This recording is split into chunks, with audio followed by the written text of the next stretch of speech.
అమ్మ శ్రీచరణారవిందాలకు ప్రణమిల్లుతూ ఆషాఢ పూర్ణిమ, వ్యాస పూర్ణిమ లేదా గురు పూర్ణిమగా భారతదేశం చక్కగా ఒక పర్వదినంగా చేసుకుంటూ పాఠశాలలో మనకి ఓం నమ శివాయ అని పాఠం మొదలుపెట్టి అంటే విద్యారంభం చేసినటువంటి గురువు దగ్గర నుంచి జీవితంలో తారసపడ్డ అనేక గురు సమూహాలు అందరినీ కూడా మనం మరొక్కసారి స్మరించుకుంటూ మహాత్ములు, మహర్షులు, జ్ఞానులు, జిజ్ఞాసులు, తత్వవేత్తలు, ఆధ్యాత్మికవేత్తలు అనేకమైనటువంటి విధాలుగా భారతీయ ఆత్మను ఆవిష్కరించేటువంటి దిశగా ఈ ప్రవాహం సాగుతూనే ఉంది.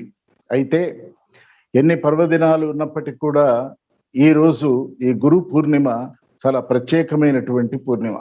కారణం, వ్యాసుల వారు వచ్చేదాకా అంటే వ్యాసుల వారి కంటే ముందు త్రేతాయుగంలో రాముడికి ఇద్దరు గురువులు, లోక గురువు లేదా అస్త్ర గురువు అయినటువంటి విశ్వామిత్రుడు ఒక బ్రహ్మర్షి, జ్ఞాన గురువు అయినటువంటి వశిష్ఠుల వారు మరొక గురువు. త్రేతాయుగం కంటే ముందు ఇద్దరు గురువులు ఎవరిని వాళ్ళు మార్గోపదేశనం చేశారు వాళ్ళకంటే దేవగురువు అయిన బృహస్పతి, రాక్షస గురువు అయినటువంటి శుక్రాచార్యుడు. ఆ తర్వాత వ్యక్తిగతమైన గురు శిష్య బాంధవ్యాలు మనకి చాలా తక్కువ కనిపిస్తాయి. ఒకవేళ ఉన్నా అవి కథాకథనంగా సాగిపోయినాయి.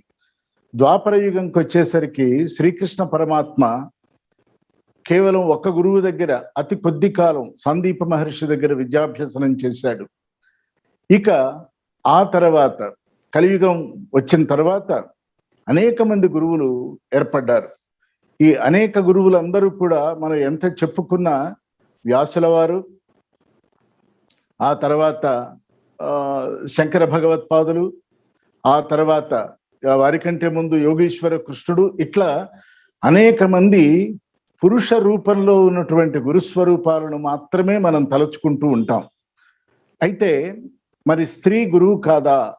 ఇక్కడ ఈ ప్రశ్న వేసుకున్నప్పుడు ఇందాక మీరందరూ అనుకున్నట్లు మనకు తెలిసినట్లు అమ్మ ఒక ప్రకటన చేసింది. ఏ ప్రకటన చేసింది? నే గురువుని కాదు, మీరు శిష్యులు కాదు అని.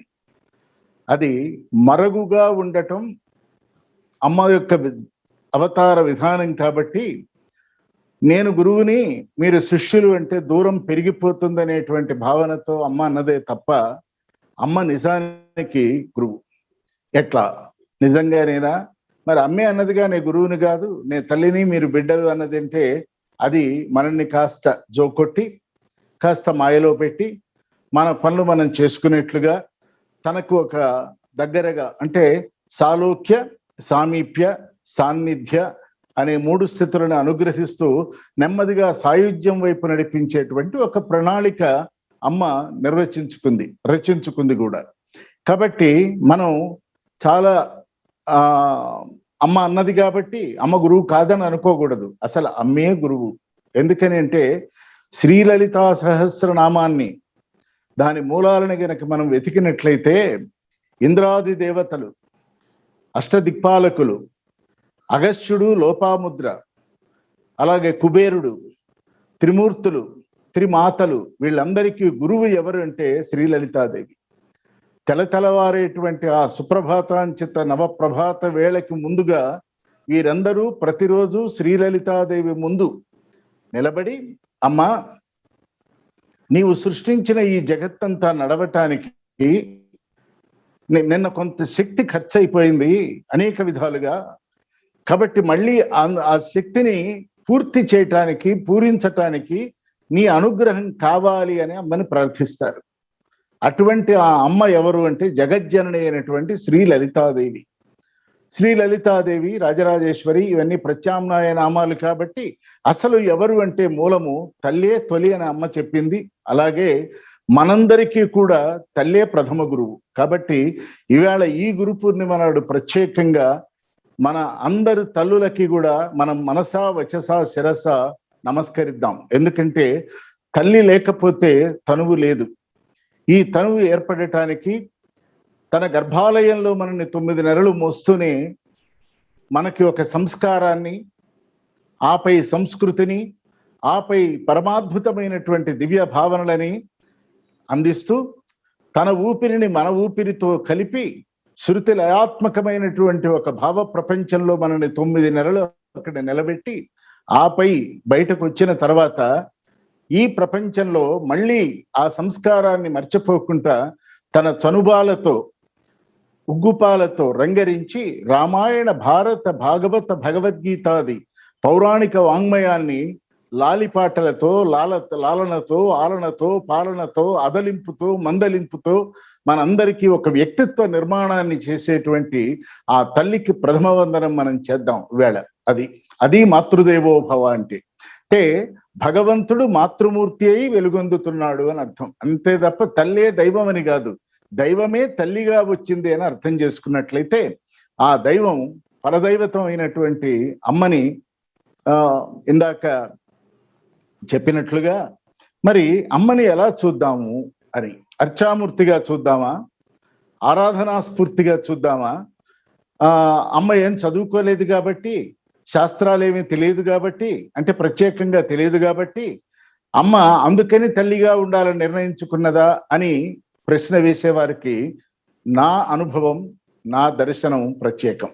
ఎందుకంటే గురువులు కేవలము బోధ గురువులు మాత్రమే కాదు, సూచక, మోచక, వాచక, నిషిద్ధ, మంత్ర, దీక్ష, విహిత, కారణ అనేటువంటి ఈ గురువులందరూ ఉన్నారు.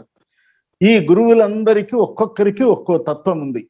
ఇది మహాసుదర్శన చక్రం అయినట్లయితే ఏ గురువు ఇంకో గురువుతో మనం పోల్చడానికి వీలు లేదు. ఒక్కొక్కరు ఒక్కొక్క ఆస్పెక్ట్తో వస్తారు. ఆ ఆస్పెక్ట్ని మనకు పరిచయం చేసి మనని ఒక సమగ్రమైనటువంటి వ్యక్తిత్వం ఉన్నటువంటి వ్యక్తులుగా తీర్చిదిద్దుతారు. గనక అమ్మను నేను ఎలా దర్శనం చేశాను అనేదాన్ని ఈవేళ మనం మాట్లాడుకుంటూ తల్లి అయినటువంటి విశ్వజనని అయినటువంటి జగజ్జనని అయినటువంటి అమ్మకి ప్రణమిల్లుతూ ఈ విషయాలన్నీ కూడా కాస్త ముచ్చటించుకుందాం. గురువులు అంటే కేవలం శంకరులు, రామానుజులు, మధ్వాచార్యుల వారు, రమణ మహర్షి వీరు మాత్రమే కాదు. గురుస్వరూపంగా లలితాదేవి ప్రమాణం ఉంది. కలియుగంలో శ్రీ మహావిష్ణువు యొక్క 22 అవతారాలలో 21 అయిపోయినాయి గనక 22వది ఇంకా 4,27,000 సంవత్సరాల 27,000 సంవత్సరాల తర్వాత వచ్చే కల్కి అవతారం కాబట్టి ఈలోగా అనేకమైనటువంటి అవతార స్వరూపాలు వస్తూ ఉంటాయి. కానీ ఈ జగజ్జనని తాను ఎంచుకున్నటువంటి ఈ కాలం, ఈ కలికాలం అంటారు, నేను దానిని కలికి కాలం అని పేరు పెట్టుకున్నా. ఆ కలికి ఎవరంటే పలుకు కలికైన సరస్వతి అమ్మ అవుతున్నది. సర్వశక్తులు ఇచ్చే అంటే ఇచ్ఛాజ్ఞాన క్రియాశక్తులు 3 ఇచ్చేటువంటి దుర్గ కూడా అమ్మ అవుతున్నది.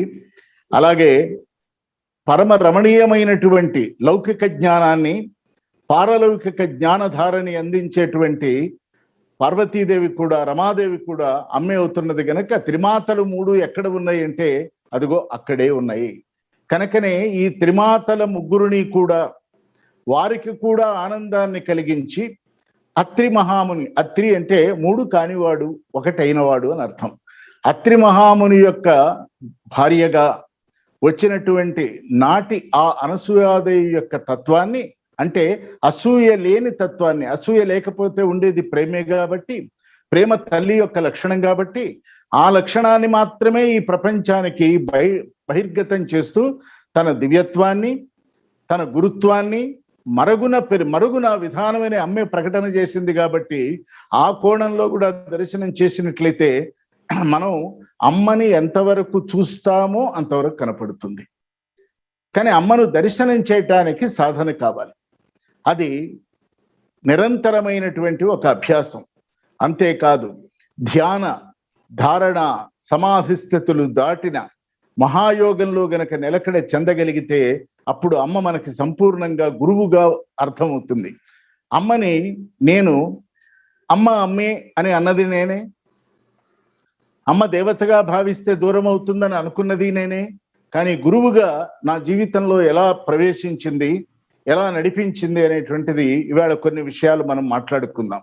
అవన్నీ సంఘటనలు కావు. ఒకటి, సూచక గురువు. అమ్మ ఉపన్యాసాలు ఇవ్వలే, ఉపన్యాసాలు ఇచ్చేవాళ్ళని ఆపల.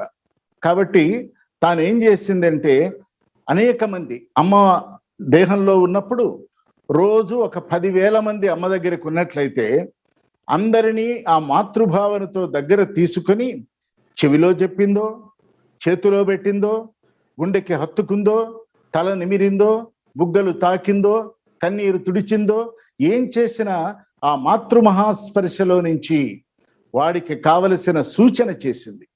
మనకి సూచన చేయగలిగిన వాడు సర్వోత్తమమైనటువంటి గురువు.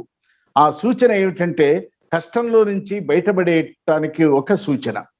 మహా ఆనందాన్ని, పట్టరాని సుఖాన్ని అనుభవిస్తున్న వాడికి ఆ మేఘం నుంచి కిందకు దిగి వచ్చేట్లుగా నువ్వు ఇట్లా ఉంటే బాగుంటుంది నాన్న అని చెప్పగలిగినటువంటి ఒక సూచన గనక నేను ఆ 12వ ఏట అమ్మ మంచం చుట్టూ అనేక మంది అమ్మ దర్శనానికి వచ్చినప్పుడు వాళ్ళందరినీ గమనించినప్పుడు అప్పుడు నాకు అనిపించింది ఈమె సూచక గురువు అని. అంతేకాదు సూచక గురువు ఒట్టి సంజ్ఞ చేస్తే అందరికి అర్థం కాదు గనక అమ్మ వాచక గురువు. 2 విషయాలు చెప్పింది. అంతా వాడే చేస్తున్నాడు అనుకోనన్నా అంది. ఆ వాడే ఎవరంటే సర్వాత్మైనటువంటి పరమాత్మ. వాడికి రూపం లేదు. వాడు ఈ భూలోకంలోకి పంచభౌతిక దేహం తీసుకొని వస్తే రూపనామాలు, భావాలు, తత్వాలు ఏర్పడతాయి. కానీ నామ రూప భావ తత్వాలకు అతీతమైనటువంటి ఒక శక్తి ఏదైతే ఉన్నదో ఆ శక్తి అమ్మ గనక అమ్మ వాచక గురువై మాట మాట్లాడింది. మాట్లాడుతూ అమ్మ మాటల్లోనే గీత దాటి నేనేం చెప్పాను నాన్న అన్నది. 2 అర్థాలు శ్లేషార్థంలో వాడింది. ఎవరు ఏ పండితుడు వాడగలడు?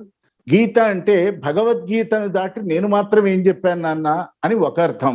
2వది గీత దాటి ఏది చెప్పలేదన్నది. అంటే సనాతన ధర్మం అనే దానికి లోబడి మాత్రమే, వైదికమైన భారతీయమైనటువంటి ఆర్షధర్మానికి లోబడి మాత్రమే నా నుంచి ఏ మాట వచ్చినా బయటకు వచ్చింది అన్నది. కనుక అమ్మ వాచక గురువు. అంతేకాదు అనేకమైనటువంటి శాస్త్రాలు సంస్కృత భాషలో దాంట్లో ఇరుక్కుపోయి ఉన్నప్పుడు, సామాన్య మానవుడు అందుకోలేని స్థితిని అనుభవిస్తూ ఉన్నప్పుడు తేట తెలుగులో అచ్చంగా అంటే ఒక శాస్త్రాన్ని ఏకవాక్యంతో పూర్తి చేసింది. ఉదాహరణకి బృహదారణ్యకోపనిషత్తులో ఒకే ఒక్క మాట ఉన్నది. ఆ మాట ఏమిటంటే ఉన్నదంతా బ్రహ్మం అనేది ఉపనిషత్తులు మొత్తం చెప్పినాయి. కానీ బృహదారణ్యకం ఏం చెప్పిందంటే మనసే దైవం అని చెప్పింది. అమ్మ దానిని ఇంకాస్త ముందుకు తీసుకెళ్ళి భావనే భగవంతుడు నాన్న అంది. అంటే నువ్వు ఉన్నావు అనుకుంటే ఉన్నాడు, లేడు అనుకుంటే లేడు. నువ్వు ఎట్లా ఊహిస్తే వాడు ఎట్లా నీకు కనపడతాడు నాన్న అని దాని అర్థం. కాబట్టి భావనే భగవంతుడు అనేది ఒక బృహదారణ్యక ఉపనిషత్తు యొక్క సారము 2 మాటలలో పొదిగి ప్రపంచానికి ఇచ్చింది. అట్లా అమ్మ ఒక్కొక్క మాట వాటిని విశ్లేషించుకుంటూ గనక వెళ్ళినట్లయితే అవన్నీ కూడా తైత్తరీయము, అదే దశోపనిషత్తులలో అమ్మ ఏం చెప్పిందో అవన్నీ ఉన్నాయి గనక అమ్మ నా దృష్టిలో వాచక గురువు. అంతేకాదు మోచక గురువు కూడా. మోచక గురువు మన దృష్టిలో పౌరాణిక గతమైనటువంటి అంటే శాస్త్రపరంగా చూసినట్లయితే దక్షిణామూర్తి మోచక గురువు, పరశివావతారం. మోచకము అంటే విమోచనం చేసేవాడు అని. ఏ ప్రాపంచిక బంధనాలలో మనం ఇరుక్కుపోయి ఉన్నామో, దేని నుంచి బయట పడలేక బయట ఉన్నటువంటి గురువులని ఆశ్రయిస్తూ ఉన్నామో అందరి భావాన్ని తాను తీసుకొని మోచకం చేసింది. అంటే ఏమిటి? ఎక్కడ ఇరుక్కుపోయినామో దాన్ని సడలించింది. ఆ ముడి విప్పి దాని నుంచి మన మార్గాన్ని సరళతరము, శుభగతరము, సౌందర్యవంతము, ప్రసన్నము, హాయి అయినటువంటి స్థితిలో అధ్యాత్మ ప్రస్థానాన్ని కొనసాగించేట్లుగా చేసింది. కాబట్టి సూచక, వాచక, మోచక. ఇక నిషిద్ధ గురువు, డూస్ అండ్ డోంట్స్, ఇవి చెయ్యి అవి చెయ్యొద్దు అని చెప్పేవాడు కూడా గురువే. ఏది చెయ్యాలో చెప్పటం కంటే ఏది చెయ్యకూడదో చెప్పటం సర్వోత్తమమైనటువంటి స్థాయి. ఎందుకంటే ఏది చెయ్యకూడదో తెలిస్తే ఏది చెయ్యాలో దానంతట అదే మనకు అర్థమవుతుంది గనక అమ్మ అపరోక్షానుభూతిగా సమస్తమైనటువంటి జనులకి వాళ్ళందరికీ కూడా ఆ మార్గోపదేశనం చేసింది గనక అమ్మ నిషిద్ధ గురువు. అంతేకాదు దీక్షా గురువు. నువ్వు వెళ్ళి అక్కడ అభిషేకం చేసుకో, లేకపోతే ఇక్కడ ఏదో ఆ పని చేసుకో, ఈ పని చేసుకో, లేకపోతే పొలం వెళ్ళి పని చేసుకో, లేదు నా చాట, చీపురు, రోకలి, రోలు ఇవన్నీ నా ఆయుధాలని ఎట్లా చెప్పిందో అంటే ఎంత సరళంగా చెప్పిందంటే, ఈ ప్రపంచంలో బ్రహ్మము కానిదంటూ ఏమీ లేదు, దాన్ని అర్థం చేసుకోండి అని చెప్తూ దీక్షా గురువుగా అనేక మందిని మంచి మార్గంలో నడిపించింది. ఆ పైన మంత్ర గురువు, మళ్ళీ ఇప్పుడే ఒక ప్రస్తావన జరిగింది, మాఘ పౌర్ణమి నాడు కాలాన్ని స్తంభింపజేసి వేలాది మందికి ఏకకాలంలో ఒక ఉపదేశం ఇవ్వటం మామూలు సంగతి కాదు. అట్లాగే రాజమ్మ గారికి అమ్మని కలిసి అమ్మకి ఉపదేశం చేద్దాం అనుకున్నటువంటి రాజమ్మ గారికి అమ్మే ఉపదేశం చేసి తాను ఏమీ ఎరగనట్లుగా బయటకు వచ్చిన వైనం అమ్మ భక్తులందరికీ తెలుసు ఆ కథ. అంటే అమ్మ దీక్షా గురువు మాత్రమే కాదు, మంత్ర గురువు కూడా. ఏ గురువు కానిది ఎక్కడ? ఇక విహిత గురువు ఏం చేయాలి? కర్మభక్తి జ్ఞాన యోగాలు 3 మానవుడితో ముడిపడి ఉన్నాయి గనక సత్కర్మలు చేయాలి, సదాలోచన చేయాలి, సమ్యక్ సంకీర్తన చేయాలి. అదే వేళ మనం పాడుకునే జయహోమాత. ఎంత నిరంతరమైనటువంటి సంకీర్తన జిల్లళ్ళమూడిలో వినిపించేది మైకుల ద్వారా. 24/7 అని వేళ ఏదంటున్నామో అది ఒక్క జిల్లళ్ళమూడిలో ఆ రోజుల్లో వినిపించేది. 60ల నుంచి సుమారు ఒక 20-25 సంవత్సరాలు నిరంతరం ఇప్పుడు కూడా నామం జరుగుతూనే ఉంటుంది. కాబట్టి ఈ మంత్ర గురువు అయిన తర్వాత ప్రపంచానికి ఒక నామ సంకీర్తన ద్వారా, సదాచారం ద్వారా, ఒక క్రమశిక్షణ ద్వారా, అది మానసిక క్రమశిక్షణ ద్వారా, ఒక సామూహికమైనటువంటి స్థితిలో అమ్మ చెప్పిన మాటే అందరి కోసం ఒక్కడుండాలి, ఒక్కడి కోసం అందరూ ఉండాలి, ఇది జీవితం నాన్న అని చెప్పింది. అంతేకాదు అనుకున్నది జరగదు, నీకున్నది తప్పదు అని చెప్పింది కూడా అమ్మే.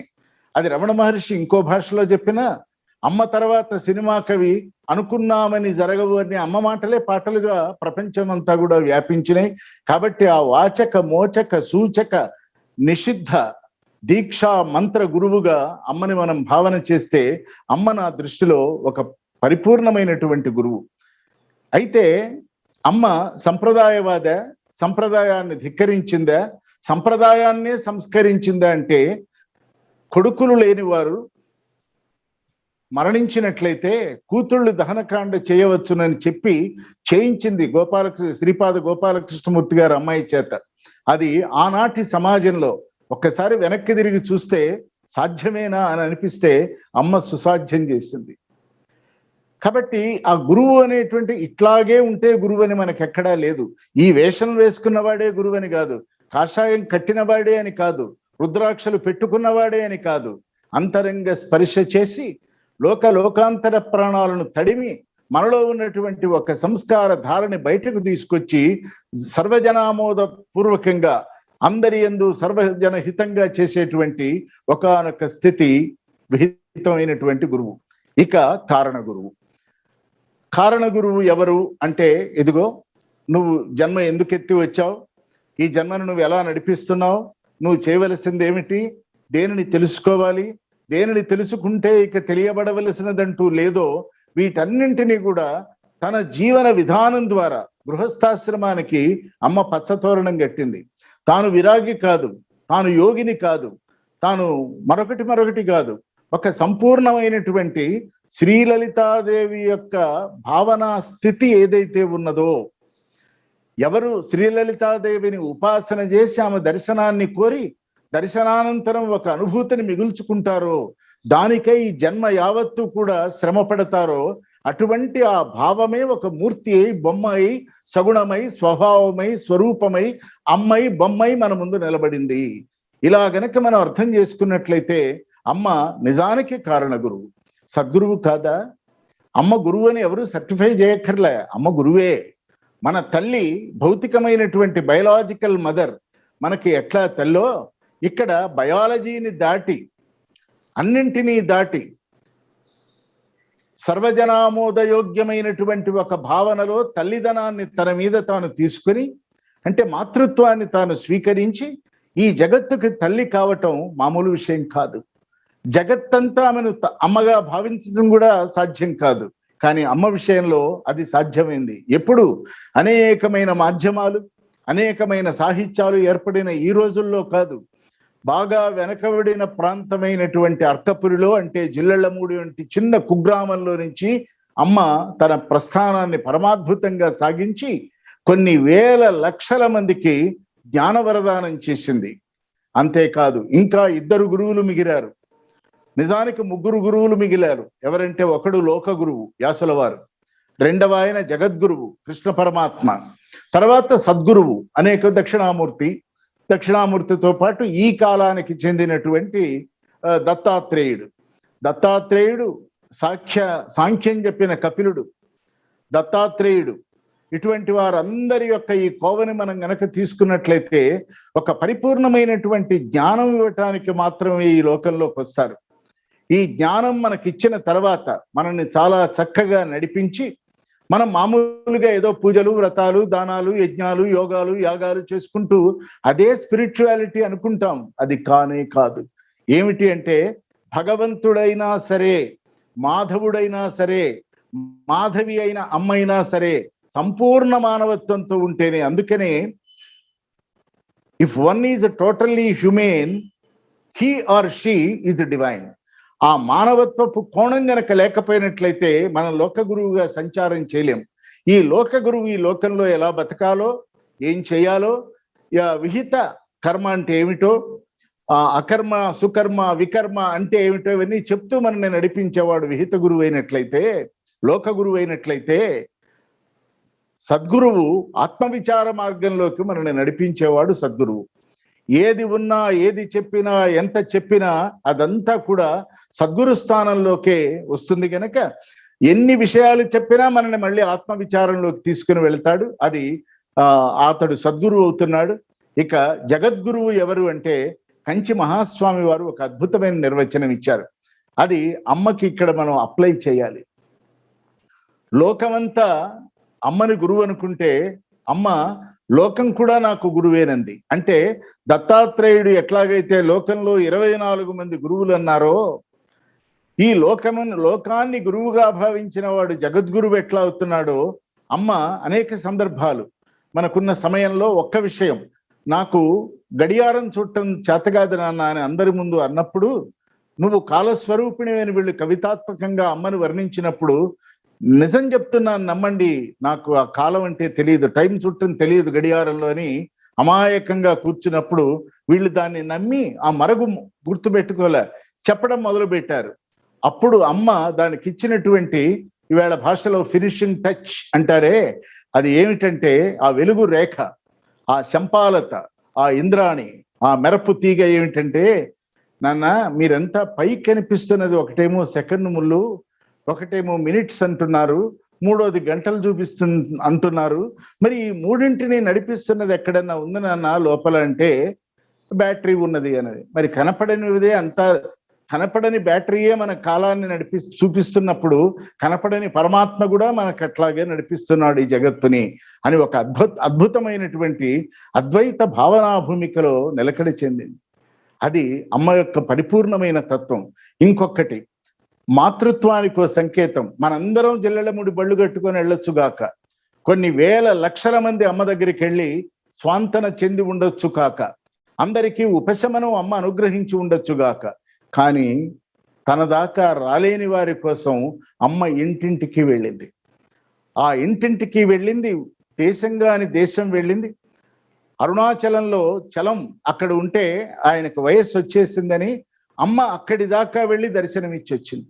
అంటే ఈ గురువు కేవలము భౌతిక గురువు మాత్రమే కాదని, నేను నా పరంగా అమ్మని ఆంతరంగికంగా దర్శనం చేసుకొని ఈ 60 సంవత్సరాలు జీవితం అంతా కూడా అమ్మ ఆంతరంగికమైన గురువుగా, బయటకు అమ్మేగా, అమ్మని దైవంగా చూసినప్పుడు నాకు చాలా దూరము భారము అనిపిస్తుంది. ఈ రెండింటిని దాటి హృదయ స్థానంలో నిలుపుకోగలిగినట్లయితే అమ్మ మనకు నేర్పిన అనేకమైన మార్ధవమైన లలితమైనటువంటి మానవీయమైనటువంటి భావాలన్నీ కూడా మన వ్యక్తిత్వంలో జొరబడి, మనలో గనక ఏ లోపాలున్నా వాటన్నింటినీ బయటకు నెట్టి వాటినే మనకు బలాలుగా, శక్తులుగా మనకు అనుగ్రహం చేస్తుంది కనుక ఇవాళ నా దృష్టిలో ఈ ఆషాఢ పౌర్ణమి ఇవాళ అమ్మని నేను అనుభవించిన గురువుగా, కష్టంలో సుఖంలో అదృష్టవశాత్తు కష్టాలేం లేవు, సుఖము కాదు, జీవితమంతా ఒక ఆనంద మహాప్రవాహంగా సాగిపోతున్న వేళ దీనిని నడిపిస్తున్న చోదక శక్తి ఎవరు అనుకున్నప్పుడు, పౌరాణికమైన మైథలాజికల్ గా గనక ఆలోచిస్తే శ్రీ లలితాదేవి దేవీ దేవతలకు మూలమైన చిచ్చక్తి అయినట్లయితే, నాకు జిల్లళ్ళమూడి అమ్మ లేదా అమ్మ ఒక గురుస్వరూపిణిగానే నేను భావన చేశాను. అమ్మ ఎట్లా సంప్రదాయాన్ని సంస్కరించిందో, శంకర భగవత్పాదుల తల్లి ఆర్యాంబ ఆమె ఆయనకు బ్రహ్మోపదేశం చేసింది.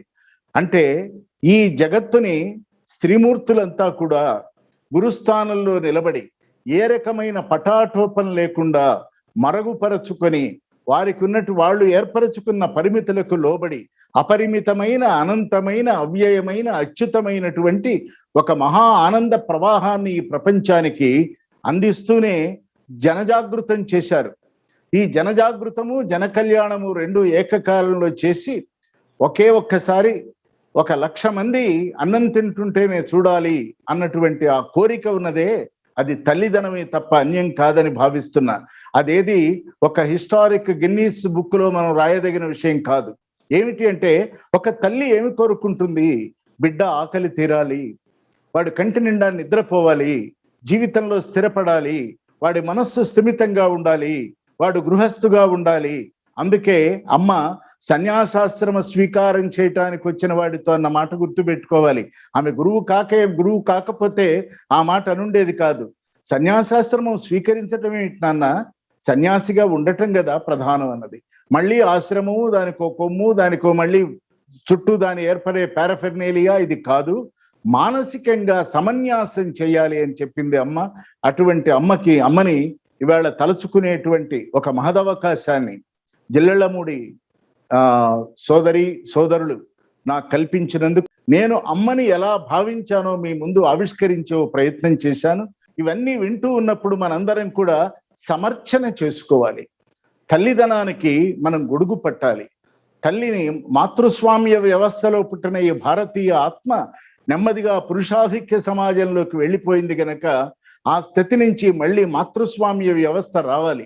ఎందుకంటే ఒక్కొక్క మాతృమూర్తి ఒక్కొక్క వీరుణ్ణి తయారు చేసింది.